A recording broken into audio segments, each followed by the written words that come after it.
Your hand up, and you're good to go. Like, that's crazy.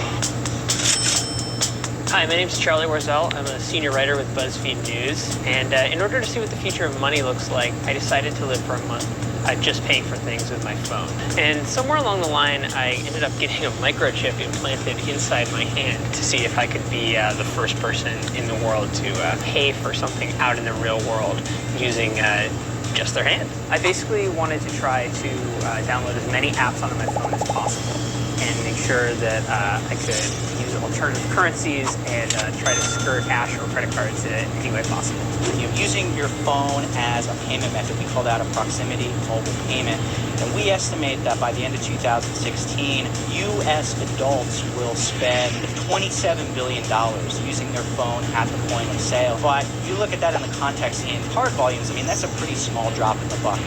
Hey there, do you guys accept Apple Pay or any of like the card reader things for your phone? Can't buy anything here, right? Okay. All right, thank you very much. When you're only using your phone to pay for things, you find that you're sort of pushed to two extremes. Really big chain stores or really small, niche, kind of overpriced coffee shops and places like that.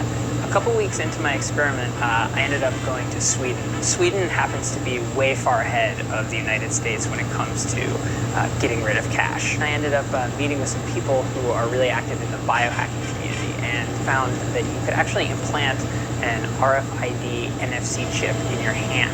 So take a deep breath with me and exhale. And so I figured if I could put it in my hand, maybe I'd be able to pay for something with my hand. That was it. Breathe. Yeah. Keep breathing. How's it feel?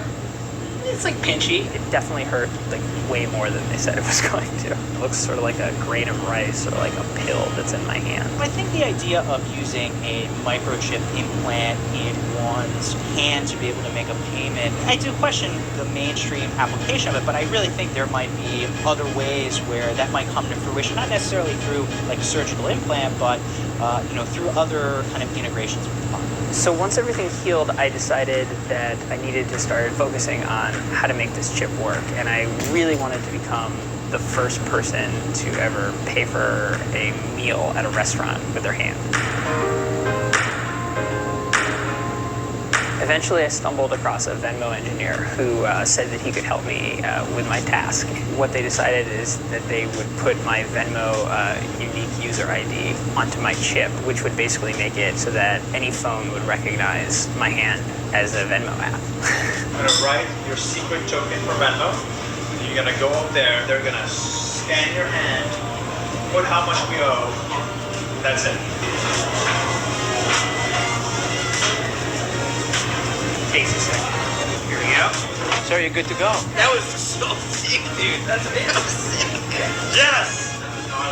That was insane! We actually accomplished what we set out to do, and I kind of couldn't believe that it was ever going to happen. Like, I thought I got this thing jammed in my hand for nothing. My hand is paying for everything today. If the wallet is here, and your phone is sort of a healthy middle ground, something like the chip felt to me like the furthest possible extreme of futuristic technology. The challenge with mobile payments is that, especially in the U.S., it's so easy to use cards. After doing this experiment, I would bet that in about 10 years, it's kind of abnormal to carry around a wallet that's just stuffed full of cash. That's insane. Paying with the hands. What's next? Paying with the butt?